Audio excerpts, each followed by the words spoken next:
বিষয় সব সময় খোঁজ নিয়ে দেখবেন। আপনি কারণ ছাড়া যাদেরকে আপন ভাববেন আসলে তারা আপনাকে পরিজন ছাড়া মনেও রাখে। ভালোবাসায় কোনো অর্থ সম্পদ কিছুই নাই। যদি প্রয়োজনীয় কিছু থেকে থাকে ভালোবাসায়, তাহলে সেটা মানসিক শান্তি।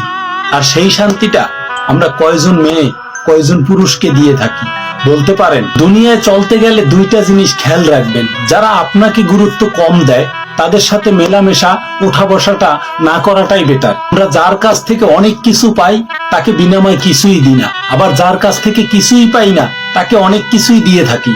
ফরাজি লিটন যদি এক্সাম্পল দিই, তাহলে এক সময় আমরা মোমবাতির আলোতে বই পড়তাম কিন্তু চাঁদকে নিয়ে কবিতা লিখতাম। তাহলে আমরা কি বলতে পারি যে একটা কালো কুৎসিত মেয়ে থুইয়া একটা সুন্দর মেয়ের প্রেমে আমরা 10টা ছেলে একসাথে প্রেম কইরা ধোঁকা খাই? লিটন সবার ভিডিওতে দেখি কাউকে কষ্ট দিয়া সুখে থাকা যায় না।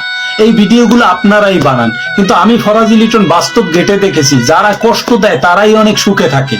এখন যদি বলেন রেফারেন্স চাই, তাহলে আমার কাছে সরাসরি আসবেন, না হয় ইনবক্সে যোগাযোগ করবেন। আমি রেফারেন্স ছাড়া কোনো কথা বলি না। একটা ছেলে যদি প্রতিষ্ঠিত না হয়ে কাউকে নিয়ে স্বপ্ন দেখে তাহলে তার স্বপ্ন কোনোদিনই পূরণ হবে না। তাই আমি প্রত্যেকটা ছেলেদের কাছে অনুরোধ রাখতে চাই, আগে নিজে প্রতিষ্ঠিত হও, দেখবা তোমার ভালোবাসা খোঁজা লাগবে না, তোমাকে অনেকেই ভালোবাসার জন্য আগ্রহে থাকবে। চিন্তা করি যে পারফেক্ট সময় যখন আসবে তখন সময়টাকে কাজে লাগাবো। আসলে পারফেক্ট সময় কখনোই আসবে না, খারাপ সময়টাকেই পারফেক্ট বানিয়ে নিতে হবে। চিন্তাটা যদি করতে পারেন তাহলেই আপনি সমাজের কাছে সাকসেসফুল হতে পারবেন। আপনাকে ভালোবাসার লোকের অভাব থাকবে না। আপনি যে কাকে ভালোবাসবেন সেটা নিয়োগ দিতে পারবেন না। আপনারা সবাই বলেন যে ভালোবাসা টাকা দিয়ে কেনা যায় না, কারণ আমি বলি ভালোবাসা টাকাই মেলে। টাকায় যদি ভালোবাসা না মিলতো তাহলে অল্প বয়সী মেয়েগুলো আমরা ইন্টারনেটে ঢুকে দেখি হাজারো বুড়া মানুষকে বিয়ে করতো না। একবার দেখবেন মা বাবা থেকে শুরু করে শ্বশুর শাশুড়ি পর্যন্ত সবাই আপনার কাছে যদি টাকা থাকে সবাই আপনাকে ভালোবাসবে। টাকা থাকবে না, সর্বপ্রথম আপনার স্ত্রী আপনার ওয়াইফ আস্তে আস্তে আপনার থেকে দূরে সরে যাবে, কারণ তার কাছে অপশনের কোনো অভাব নাই। আপনার কাছে হয়তো টাকা না থাকতে পারে কিন্তু আরেকজনের কাছে ঠিকই টাকা আছে,